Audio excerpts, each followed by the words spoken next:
இங்கு சூரியன் மறைந்த பிறகு நுழைவதற்கு தடை விதிக்கப்பட்டுள்ளது. உள்ளூர் மக்களால் அல்ல, அரசாங்கத்தால். மேலும் இந்தியாவில் உள்ள வேறு எந்த கோட்டையிலும் இத்தகைய துல்லியமான விதி இல்லை. அப்படியானால் இருட்டிய பிறகு உண்மையில் இங்கு என்ன இருக்கிறது? இந்தியாவில் ஆயிரக்கணக்கான மர்மங்கள் உள்ளன. எனவே நான் அவற்றை வரைபடமாக்க தொடங்கினேன். மேலும் சூரியன் மறைந்த பிறகு நுழைவதற்கு தடை விதிக்கப்பட்ட ஒரு இடம் உள்ள முதல் மாநிலம் இதுதான். நாம் ராஜஸ்தானில் இருந்து தொடங்குகிறோம். மேலும் நாட்டில் அதிகம் பேசப்படும் இடங்களில் ஒன்றான பங்கர் கோட்டை. பகல் நேரத்தில் அது முற்றிலும் சாதாரணமாக தெரிகிறது. மக்கள் உள்ளே செல்கிறார்கள், புகைப்படங்கள் எடுக்கிறார்கள், இடிபாடுகளைச் சுற்றி பார்க்கிறார்கள், பிறகு வெளியேறுகிறார்கள். எதுவும் அசாதாரணமாக தெரியவில்லை. மாலை வரை சூரியன் மறையத் தொடங்கும் போது எல்லாம் மாறுகிறது. வெளிச்சம் மங்குகிறது. அந்த இடம் அமைதியாகிறது. மேலும் மக்கள் வேகமாக வெளியேறத் தொடங்குகிறார்கள். ஏனெனில் உள்ளே தங்குவதற்கு அனுமதி இல்லை. நுழைவாயிலில் ஒரு பலகை உள்ளது. இந்திய தொல்லியல் துறையால் வைக்கப்பட்டது. அதில் தெளிவாக கூறப்பட்டுள்ளது, சூரியன் மறைந்த பிறகு நுழைவு இல்லை.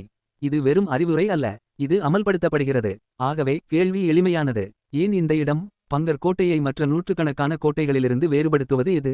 சில பார்வையாளர்கள் இங்கு தங்களுக்கு அசௌகரியமாக இருந்ததாக கூறுகிறார்கள். யாரோ தங்களை கண்காணிப்பது போல. சிலர் யாரும் இல்லாதபோதும் சத்தங்களை கேட்டதாக கூறுகிறார்கள். மேலும் சிலர் அதே இடத்தில் நடந்து செல்கிறார்கள். ஆனால் அவர்களுக்கு எந்த உணர்வும் ஏற்படுவதில்லை. ஒரே இடம், முற்றிலும் மாறுபட்ட அனுபவங்கள். ஆகவே இந்த கதைகளை ஒரு கணம் நிறுத்துவோம்.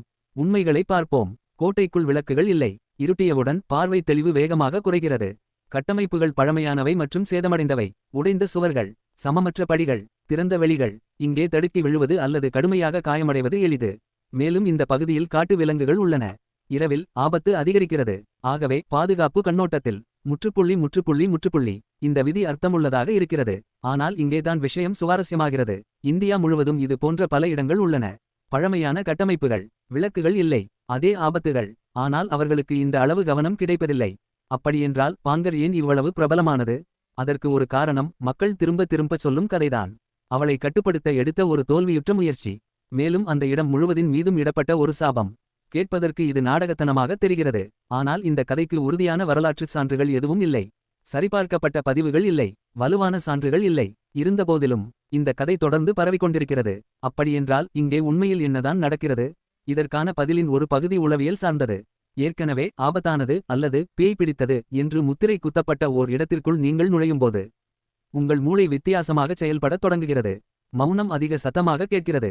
சிறு ஒலிகள் முக்கியமானதாக தோன்றுகின்றன. நிழல்கள் அசைவுகளாக தெரிகின்றன. உங்கள் புலன்கள் கூர்மையாகின்றன. மேலும் உங்கள் மனம் அந்த இடைவெளிகளை நிரப்பத் தொடங்குகிறது. ஆனால் அது கூட எல்லாவற்றையும் விளக்கவில்லை. ஏனென்றால் எல்லோரும் ஒரே மாதிரி எதிர்வினையாற்றுவதில்லை. சிலர் இங்கே முற்றிலும் இயல்பாக உணர்கிறார்கள்.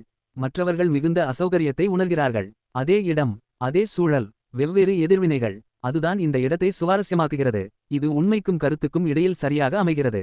கட்டுப்பாடுகளுக்கு உண்மையான காரணங்கள் உள்ளன. மக்கள் நம்பும் கதைகள் உள்ளன. மேலும் ஒவ்வொருவருக்கும் அனுபவங்கள் மாறுபடும். ஆனால் அதை தாண்டி எதற்கும் தெளிவான ஆதாரம் இல்லை. அதுதான் முக்கியமான விஷயம். பங்கர் என்பது வெறும் பயத்தை பற்றியது மட்டுமல்ல. அது மக்கள் ஓர் இடத்தை எப்படி புரிந்துகொள்கிறார்கள் என்பதை பற்றியது. ராஜஸ்தானில் உள்ள ஒரு மர்மத்தை நாங்கள் ஆராய்ந்தோம். மேலும் நாங்கள் இப்போதைக்கு இந்த மாநிலத்தை விட்டுச் செல்லவில்லை. ஏனென்றால் இங்கு இன்னும் பல இடங்கள் உள்ளன. முற்றிலும் மாறுபட்ட கதைகளுடன். அடுத்து ராஜஸ்தானில் உள்ள மற்றொரு மர்மத்தைப் பற்றி இன்னும் ஆழமாக பார்க்கப் போகிறோம். முழுமையான இந்திய மர்ம வரைபடத்தை நீங்கள் விரும்பினால் சப்ஸ்கிரைப் செய்யுங்கள். ஏனென்றால் இது வெறும் ஆரம்பம் மட்டுமே.